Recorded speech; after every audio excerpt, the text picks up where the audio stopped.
नमस्कार, IND impact में आपका स्वागत है। मैं हूं मनोज सैनी। चिंता किस बात की? कांग्रेस के भीतर चिंता सताए जा रही है। चिंता उसी बात की, बार बार नरेंद्र मोदी और अमित शाह सामने आ जाते हैं। इन दिनों चुनाव चल रहे हैं देश भर के अलग अलग राज्यों में, लेकिन कांग्रेस और दिग्विजय सिंह के निशाने पर मोदी और अमित शाह है। बात हिटलर तक की होने लगी है। विपक्षी दलों का साथ बचाएगा, बशर्ते वो सब साथ आ जाए तो हम सब बचा लेंगे। मोदी साहब की जोड़ी से घबरा गई है कांग्रेस। आज दिग्विजय सिंह ने कई सारे ट्वीट किए और उसमें सीधा हमला है नरेंद्र मोदी पर, अमित शाह पर, संघ के खिलाफ भी खूब बोला है। उन्होंने कहा है कि गांधीवादी नेहरूवादी कांग्रेस के बिना आरएसएस बीजेपी का मुकाबला संभव है। मुझे खुशी है ममता बनर्जी को इसका एहसास है। आरएसएस एक राष्ट्र, एक धर्म, एक पार्टी, एक नेता में विश्वास करता है।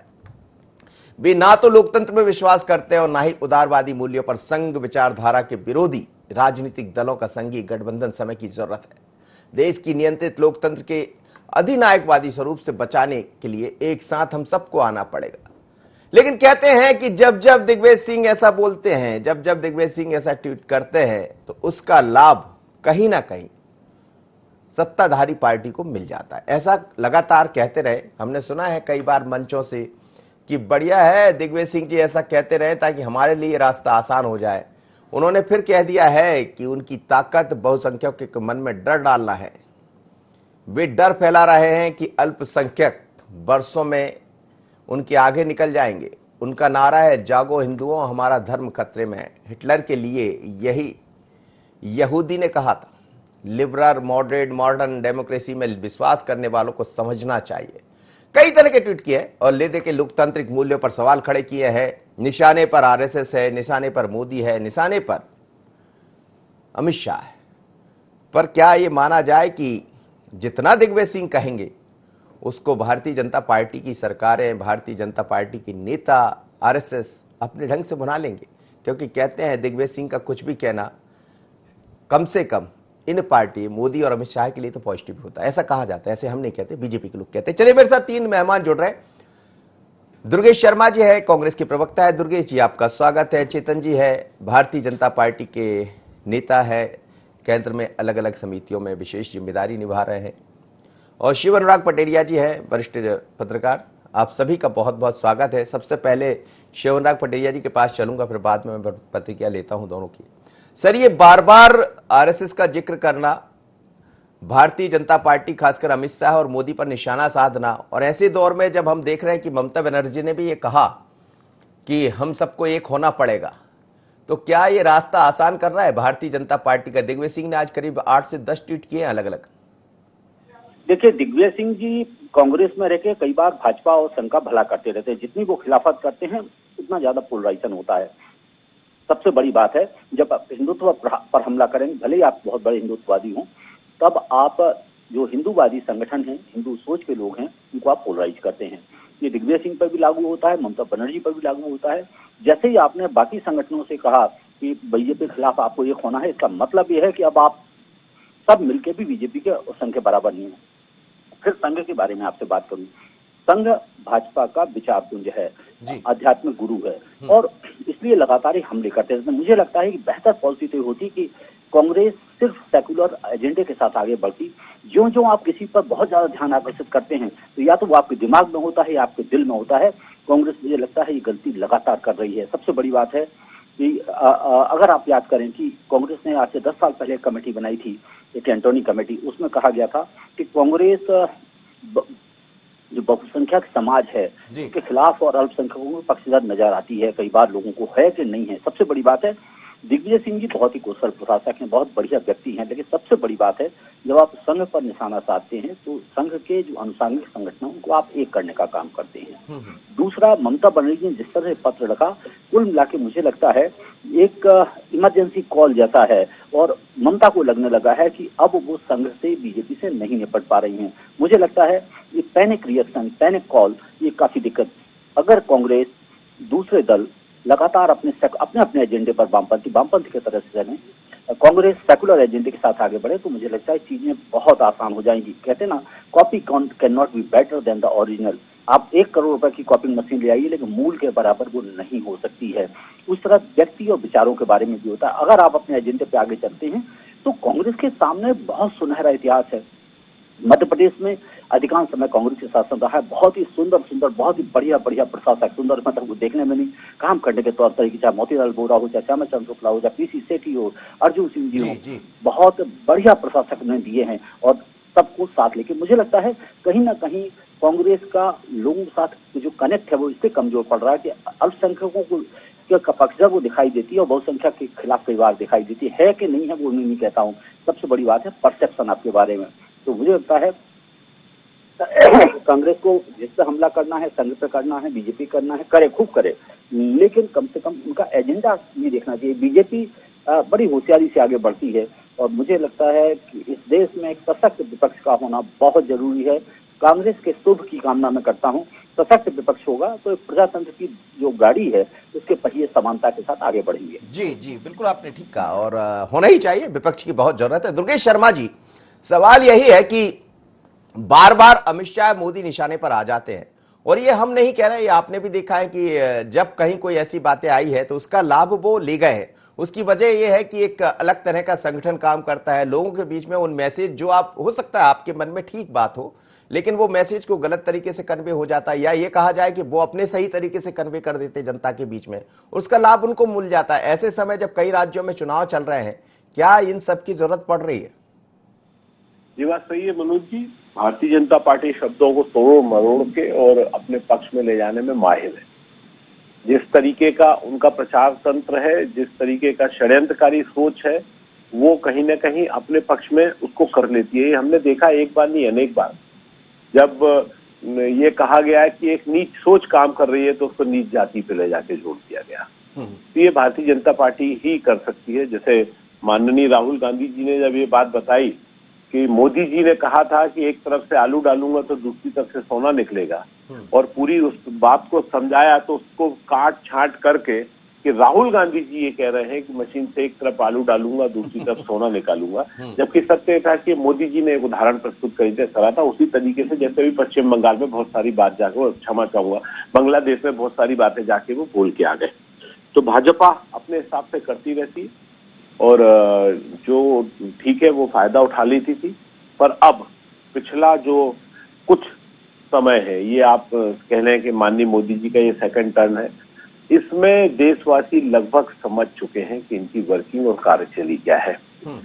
आजकल क्यों स्वांग बदलते हैं, क्यों स्वरूप बदलते हैं, कब दाढ़ी किसकी बड़ी हो जाएगी, कब किसकी छोटी हो जाएगी और क्यों हो जाएगी, ये बहुत ज्यादा इन चीजों को सामने आने लगती है तो बातें समझ में आने लगती है कि लेकिन सामने दुर्गेश वाला। शर्मा जी, सवाल ये भी है कि जो ट्वीट कर रहे हैं वो दिग्विजय सिंह जी कर रहे हैं, और दिग्विजय सिंह जी को भी लोग अलग ढंग से समझने लगे, समझते हैं, और आप तो अच्छी तरह जानते हैं, भले ना कहें आपके पार्टी के वरिष्ठ नेता है, पर लाभ उसका दूसरी जगह मिल जाता है। तो जी ये बात मैंने आपसे पहले कही कि समय समय पर भाजपा हर चीज का अपने तरीके से तोड़ मरोड़ के फायदा ले लेती थी। जैसे माननीय राहुल गांधी जी, जो जिनका विजन पूरा विश्व मानता है, पूरा हिंदुस्तान अब मान रहा है इस बात को लेके कि जो बात वो कहते हैं वो आने वाले समय में 100% वही सामने आती है। उसको सोच रहे हैं ना, उतनी विजन है, उससे वो मंथन करते हैं, काम करते हैं। पर भाजपा ने उनके प्रति क्या वातावरण बनाने का प्रयास किया था, वो सफल भी हुई थी। पर वो जो भ्रम का जो है, या सवेरे सवेरे अपन जल्दी उठे तो चारों ओर धुंध रहती, इसका मतलब ये नहीं कि दिन भर अंधेरा रहेगा। जब सूरज की किरण की पहली किरण यदि आती है तो आपको देखिए चारों ओर दिखाई देने लगता है। तो ये चीजें हैं और ये बातें अब पूरा देश समझने लगा है। सूरज वापस से अपनी जवाब पे आना शुरू हो गया है। निश्चित आप देखेंगे चेतन जी, सूरज सवाब पर है, दुर्गेश शर्मा जी कह रहे हैं। पहले जरूर लोग इन बातों को नहीं समझ पाए, लेकिन दिग्विजय सिंह ने कई तरह के ट्वीट किए, निशाने पर मोदी जी है, अमित शाह है, और संघ तो हमेशा रहता ही है। देखिए मनोज जी, सूरज सबाब पर आ रहा है और डीएमके के साथ 18 सीटों पे चुनाव भी लड़ रहा है। सूरज सबाब पर आ रहा है और बांग्लादेशी बदरुद्दीन जो आसाम पर कलंक का धब्बा है उसके साथ गठबंधन करके चुनाव भी लड़ रहा है। सूरज सबाब पर आ रहा है जिस कम्युनिस्ट पार्टी के साथ अभी ये 72 हाथ करके केरल में चुनाव लड़ रहे हैं, वहां गठबंधन करके चुनाव लड़ रहे हैं। सूरज सबाब पर आ रहा है, कोई बात नहीं। ये इनकी सोच है, इनकी विचारधारा है, और इनकी विचारधारा तो कह ही रहे हैं कि हमारे राहुल जी को सारा विश्व मानता है। भगवान ऐसे ही सारे विश्व में राहुल बाबा की और इधर मध्य प्रदेश में हमारे आदरणीय श्रीमंत दिग्विजय सिंह जी की भी खूब चारों ओर वाहवाही इसी प्रकार बनाए रखे। हम ईश्वर से प्रार्थना करते हैं कि भगवान इनको इसी प्रकार की सद्बुद्धि देता रहे।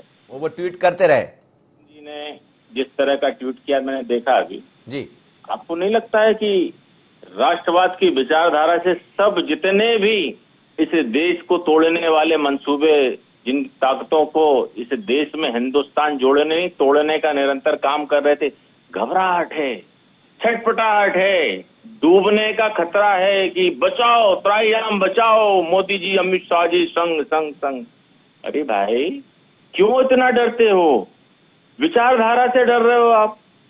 हिंदुस्तान की वो विचारधारा जो राष्ट्रवाद की बात करती है, आप उससे घबरा रहे हो। हम तो तब भी कहते थे, अगर आपको माननीय अटल जी का वो उद्बोधन याद हो, जब हमारे पास बहुमत नहीं था, सदन में खड़े होकर के कहा था कि आज आप हमारी संख्या बल के आधार पर हट सकते हैं, लेकिन याद रखना कल आने वाले समय में इसी सदन में हमारी अपने संख्या बल की ताकत पर हमारा अपना नेता खड़ा होगा।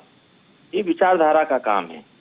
हमने किसी को तोड़ने का काम नहीं किया, हमने किसी को डरा करके भय करके अपने साथ रखने का काम नहीं किया। इस देश का अल्पसंख्यक, इस देश का वो वर्ग जो वर्षों वर्ष विकास के पथ से बहुत दूर रहता था, उन सबके साथ आपने किस प्रकार से छल कपट और किस तरह से आपने तुष्टीकरण की नीति करके बनाए रखा, और इसके आधार पर आपने हिंदुस्तान में 50-55 साल तक सत्ता चलाई है। और उसके बाद भी जब ताज महल ढहा तो आप देखिए रेत की तरह मुट्ठी से फिसलता गया और आप अपने विचारों के इस प्रवाह को रोक नहीं पाए। यही होती विचारों की ताकत। समय लगता है। विचारों के प्रभाव को प्रभावमान करना आपसे बेहतर कोई नहीं समझता। भारतीय जनता पार्टी और संघ से बेहतर। मेरे साथ जुड़े हैं शिवनाथ पटेरिया जी। सर, विचारों को कैसे जनता के बीच में पहुंचाना और विचारों को जनता के सामने कैसे रखना, इसमें माहिर है भारतीय जनता पार्टी, जिसका आप भी जिक्र कर रहे थे। सवाल ये भी है, क्या पश्चिम बंगाल जैसे ममता बनर्जी जो कह रही हैं कि आइए हम सब मिल जाएं, लोकतंत्र को बचाना है, तो क्या ये सब चीजें भी बहुत आसान कर रही होगी पश्चिम बंगाल जैसे राज्यों को बीजेपी के लिए? ये दुधारी तलवार होती है।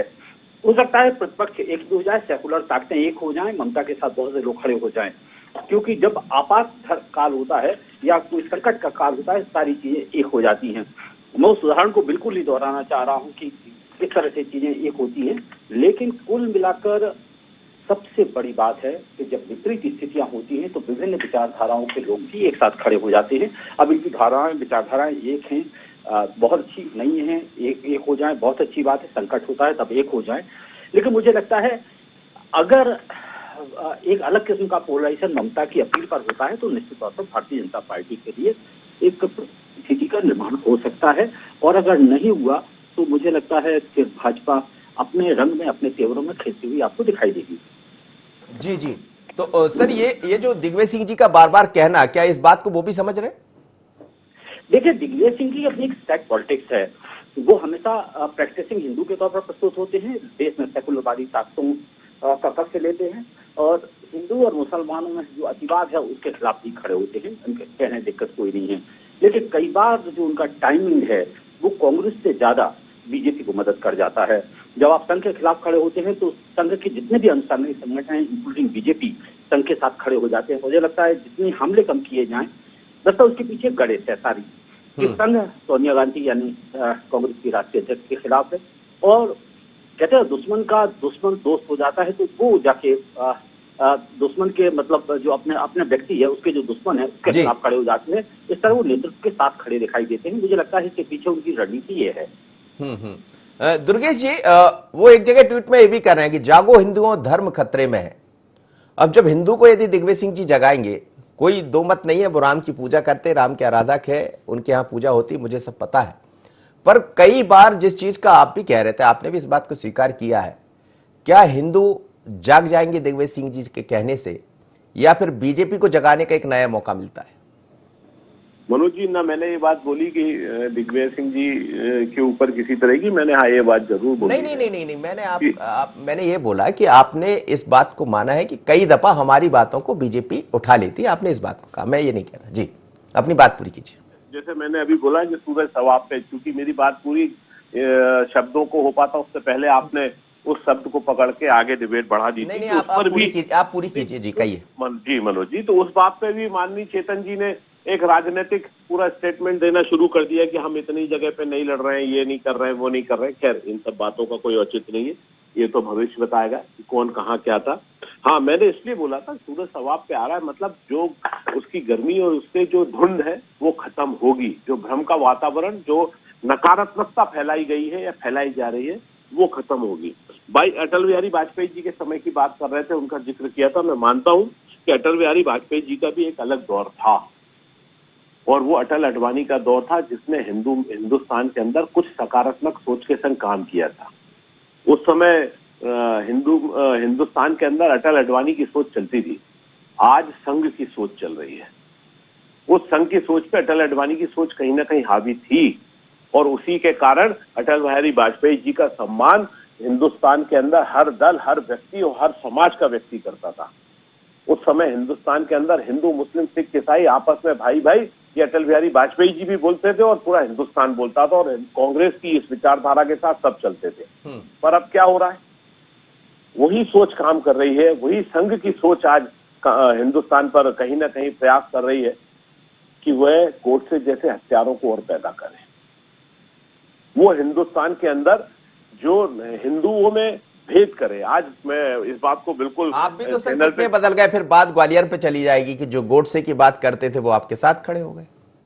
वो ये मैंने कहा ना, ये छोटी सोच किसी भी तरह से कहीं चली जाए, यदि मैं तो कह रहा हूं कि भटका हुआ इंसान यदि कांग्रेस के संग आए या सकारात्मक विचारधारा के संग आए तो उसको बढ़ाना चाहिए। जी जी, क्योंकि है तो वो मेरे देश का ही, हिंदुस्तान का ही नागरिक ना। बहुत अच्छी बात। उसको सही विचारधारा के संग आगे बढ़ाने का प्रयास करना चाहिए। पर ये डिबेट पे, उस चीज पे डिबेट नहीं है। डिबेट आज इस बात पे है कि आज हिंदुस्तान में हो किस बात पे रहा है। बिल्कुल ठीक है। आज क्या हो रहा है? आज मनोज जी स्थिति ये है कि हम कहीं बैठते हैं तो सबसे पहले ये प्रयास देखते हैं भीड़ के अंदर 4 लोगों के बीच में बैठ के कि पहले ये देख लीजिए कि ये सामने वाले के हाथ में कलावा है कि तिलक है कि नहीं है, ये हिंदू है कि मुसलमान है। फिर सब अपनी बात रखते हैं। दूसरी तरफ फिर हम ये बैठ के देखते हैं कि पहले ये देख लो कि ये बनिया है कि ब्राह्मण है कि ठाकुर है या कोई दलित है, फिर उसकी बात को रखते हैं। ये चीजें जो मेरे देश के अंदर से खत्म हो चुकी थी, उनको फिर से भारतीय जनता पार्टी और उसी संघ की सोच ने पुनर्जीवित कर दिया है। आज हम दलित और अपर निम्न वर्ग ये सब देख के कौन सी जात, कौन सी समाज का व्यक्ति, उस हिसाब से बात करने लगे। ये किस तरीके का देश बनाने ले जा रहे हैं ये लोग। इसीलिए कह रहे हैं कि हिंदुत्व को खतरा है। क्यों? हिंदू का मतलब है कि सबको साथ में लेके चलना। हिंदू कोई जाति धर्म नहीं है। बिल्कुल। ये समाज सनातन पे बात नहीं कर रहे हैं, ये हिंदुस्तान पर बात कर रहे हैं। ये हिंदुस्तान के अंदर माननीय मोदी जी लाल किले से कहते हैं कि भैया जो गौरक्षा के नाम पे लोग कर रहे हैं, गलत कर रहे हैं, उन पे कार्रवाई होना चाहिए। पर कब? वही माननीय मोदी जी कहते हैं कि मैं भोपाल सांसद प्रज्ञा ठाकुर को साथ में किसी तरह नहीं झेल सकता। क्यों? क्योंकि वो गोडसे की तारीफ कर रही है। किसकी? हत्यारे की। और फिर क्या कर रहे हैं? उसके साथ में चल रहे हैं, उसको साथ में बैठा रहे हैं सदन के अंदर। कार्रवाई क्यों नहीं करी? क्यों नहीं प्रयास किया कि उसको सदन से बाहर किया जाए? क्यों नहीं ऐसे लोगों को जो गौ माता के नाम पर देश के अंदर लोगों की हत्या कर रहे हैं और हिंदुओं में जो फाड़ कर रहे हैं, उन लोगों के ऊपर स्पष्ट कार्रवाई हो, उनके ऊपर अंकुश लगे? ये बताता है कि आज हमको जब 10 लोगों के बीच में बैठना है तो ये देख के बैठना है कि भाई हम किस जात और किस समाज के लोगों के संग बैठे। मतलब ये माना जाए कि बीजेपी, जी जी कहिए, चलिए कहिए। भाजपा ने ये जो चीजें पैदा करी हैं, ये देश को नुकसान पहुंचा रही है। इसके खिलाफ एक होना पड़ेगा जी, सबको एक होना पड़ेगा। चेतन जी, अब बात पूरी हो गई है दुर्गेश जी की कि जो चीजें आप फैला रहे हैं उसके खिलाफ एक होना पड़ेगा, लोकतंत्र को बचाना पड़ेगा। देश बचेगा तो लोकतंत्र बचेगा। चेतन जी, तो देश बचाइए। हमारे हिंदुओं को लड़वाने का जो काम किया है, जातियों में, वर्डों में, सामाजिक स्तर पर, क्षेत्र के स्तर पर, क्यों पंजाब जला, क्यों कश्मीर जला, क्यों आसाम जला, क्यों पूर्वोत्तर में आतंकवादी पनपते रहे? आज जो नक्सलवाद है वो किसकी देन है? कभी इस पे विचार किया? मैं दुर्गेश जी को बहुत ध्यान से सुन रहा था। हिंदू हिंदू हिंदू, कितना हिंदुओं को अपमानित करोगे, कितनी गालियां बकोगे? कभी दूसरे की भी बात कर लो जिसने इसे हिंदुस्तान में आग लगा दी, जिसने लाखों कश्मीरी पंडितों को अपना प्रदेश छोड़ने पे मजबूर कर दिया, जिसने लाखों लाख लोगों को अपना घर छोड़ने पे मजबूर कर दिया। कईयों के भाई उजड़ गए, कईयों के पति चले गए, कईयों का सुहाग चला गया, कईयों के बेटे चले गए, शर्म आनी चाहिए इस तरह की बात और इस तरह की डिबेट, इस तरह की सोच पर। सेना पर पत्थर, सेना पर गोली, सेना के बारे में अब शब्दों का प्रयोग आपके जबान नहीं निकलती है? किस तरह के हिंदुस्तानी हो तुम लोग, कायर हो? और इस तरह की बात जिस तरह से दुर्गेश जी आप हिंदू हिंदू, आइंदा आप कम से कम डिबेट में हिंदुओं को अपमानित करने का काम नहीं करें, बात करें राजनीतिक आधार पर बात करें। सामाजिक स्तर पर आपने हिंदुओं का ठेका लेकर के नहीं रखा है। ये अध्यात्म का देश है, 130 करोड़ हिंदुस्तानियों का देश है, याद रखना। हम किसी को जाति धर्म मजहब के आधार पर बात नहीं करते। हमने पूरी चर्चा में कहीं धर्म को आड़े नहीं लिया। बात इंगित करके आप कर सकते हो, अटल जी ने ये किया, हमने ये कह दिया, आरएसएस किस तरह की विचारधारा। अरे इस हिंदुस्तान को कितना काटोगे, कितना बांटोगे, कितने ओसोविद्दीन ओवैसी पैदा करोगे? ये सब आप ही लोग पैदा करते हो, अलगाववादी। फिर दोष देते हो कम्युनल, सेकुलर। कौन है सेकुलर? आप सेकुलर हो, अपने आप को सेकुलर कहते हो। आपके साथ जिनके नाम की आप दुआएं देते हो ना, वो मुस्लिम समुदाय भी आपके साथ खड़े होने में हिचक महसूस करता है। और सब दूर छोड़िए, मैं भोपाल के मुस्लिम बंदियों को जानता हूं, हजारों ऐसे लोगों को जानता हूं जो कहते हैं कि हमारे नाम का, हमारे मजहब का उपयोग कांग्रेस ने अपनी राजनीति के लिए किया है। क्या ये सब चीजें ठीक है? दुर्गेश जी, आप तो ब्राह्मण आदमी हो, पढ़े लिखे विद्वान आदमी हो, कम से कम आप हिंदू हिंदू हिंदू करके क्यों कहते हो? बात करना विचारधारा पे करिए, राजनीति पर करिए, इश्यू पर करिए, आतंकवाद पर करिए, अलगाववाद पर करिए, राष्ट्रवाद पर करिए। हम हर स्तर पे आपके विचार के आधार से हम आगे मिलेंगे। लेकिन आज जिस प्रकार की छटपटाहट, जिस प्रकार की घबराहट सारे विपक्ष में है इस हिंदुस्तान में, ये साफ है कि भारतीय जनता पार्टी और संघ की बढ़ती हुई ताकत का मुकाबला करने में अब कोई भी राजनीतिक दल भारतीय जनता पार्टी के सामने अपने आप को मजबूत स्थिति में नहीं पाता है। और भाई शिव अनुराग पटेरिया जी ने एक जो बात कही थी, मैं भी उनकी इस बात का समर्थन करता हूं कि इस हिंदुस्तान में, इस मध्य प्रदेश में एक मजबूत विपक्ष की आवश्यकता है, सदैव रहती है। यही लोकतंत्र का तगाजा है। और मैं ईश्वर से प्रार्थना करूंगा कि इस देश में भी, संसद में भी एक मजबूत विपक्ष हो। विपक्ष में आप हो, हम हो, कोई भी हो, लेकिन मजबूत विपक्ष होना चाहिए। देश की आवाज बनकर के, देश की जनता की आवाज बनकर के उस संसद में गूंजना चाहिए। जी बिल्कुल शिवराग पटेरिया सर, क्या एक विपक्ष की जरूरत है? जैसा आपने भी जिक्र किया, चेतन जी ने भी किया, लेकिन विपक्ष एक हो पाएगा? भारतीय जनता पार्टी के सिर्फ 2 सांसद हुआ करते थे, आज 303 या 303 सांसद हैं। तो मुझे लगता है असंभव कुछ भी नहीं है। दरअसल चीजें लाइकिंग डिसलाइकिंग बढ़ती चली जाती हैं। लोगों की अपेक्षाओं पर अगर मोदी जी खड़े उतरेंगे, बीजेपी खड़ी उतरेगी तो उन्हें आगे ले जाएंगे। और अगर लोगों को लगेगा कि जो वादे किए गए, जो अपेक्षाएं वो पूरी नहीं हुई, तो दूसरे लोगों को मौका मिलेगा। तो शाश्वत सत्य है जीवन का। 1947 में जब कांग्रेस के अलावा तो कोई आपको चीजें दिखाई नहीं देती, कांग्रेस का रूपांतरण होता चला गया। 1967 में पहली बार सभ्य सरकार बनी। लेकिन जैसे ही एक जनता पार्टी का प्रयोग हुआ, उसके बाद में नई सरकारों का गठन प्रारंभ हो गया। एक जमाने में रीवा, होशंगाबाद समाजवादी गढ़ भी अब नहीं है। सबसे बड़ी बात है, परिवर्तन प्रकृति का नियम है। अगर आपको रोकना है परिवर्तन को, तो आपको अपने आप को बदलना पड़ेगा, लोगों की अपेक्षाओं पर खड़ा उतरना पड़ेगा। ये कैसे होगा सर? ये बदलाव कहाँ दिखता है, समझना चाह रहा हूं। बदलाव की ना आकांक्षी हूँ ना मैं, सिर्फ नहीं, मैं समझना चाह रहा था आपसे। जी। सबसे बड़ी बात है कि जब आप बहुमत के शिखर पर खड़े होते हैं, जैसे 1984 में राजीव गांधी जी बहुमत के शिखर पर खड़े थे, तो जब बहुमत के शिखर पर आप खड़े होते हैं तो लोगों की अपेक्षाएं भी उतनी बड़ी, आपसे उतनी पहाड़ की तरह होती हैं। जब आप वो पूरा नहीं कर पाते हैं तो फिर लोग आपसे अलगाव करने लगते हैं। ये प्रजातंत्र है, इसमें परिवर्तन का जो चक्र है किसी को मालूम नहीं होता। क्या श्रीमती गांधी को 1970 में मालूम था कि जनता इस तरह से बगावत कर देगी? क्या पटवा जी की सरकार बनी थी 90 में पूरे बहुमत के साथ में, और 93 में जब चुनाव हुए तो वो तिरोहित हो गए थे। तो सबसे बड़ी बात है, जनता बहुत ही सक्षम, सजग और एनलाइटन है। मुझे लगता है उसका हमें भरोसा करना चाहिए। इस देश के लोगों की जो सोच है, काम करने का तरीका है, वो बहुत ही बढ़िया है। लोग बहुत ही साइलेंटली परिवर्तन करते। पश्चिम बंगाल में आप उम्मीद करते थे कि बीजेपी ऐसा हालत खड़ा कर देगी। ममता बनर्जी तो जन जन्मांतर के लिए बात कर रही थी, उसके पहले वामपंथी दल 30-35 साल कर रहे थे। तो मुझे लगता है स्थायी कुछ भी नहीं है। सबसे बड़ी बात है, विकल्प मिलेगा तो लोग जाएंगे, नहीं मिलेगा तो उसके साथ ही रहेंगे। बिल्कुल। चलिए सर, बहुत बहुत धन्यवाद आप सभी मेहमानों का, मेरे साथ आप जुड़े। लेकिन बात एक बार फिर पश्चिम बंगाल से निकली है। पश्चिम बंगाल में ममता बनर्जी ने यह कहा कि लोकतंत्र बचाना है तो हम सबको एक होना होगा। उसके ठीक बाद अब दिग्विजय सिंह के निशाने पर है मोदी और अमित शाह। रोज 2 दिन से हम देख रहे हैं कई तरह के ट्वीट उनके सामने आ रहे हैं और लगातार ये वो कहते भी रहे, अल्पसंख्यकों की बात भी करते हैं, हिंदुत्व की बात भी करते हैं, सभी की करते हैं। लेकिन ये कहना कि हिंदुओं जाग जाओ, इसका मकसद क्या?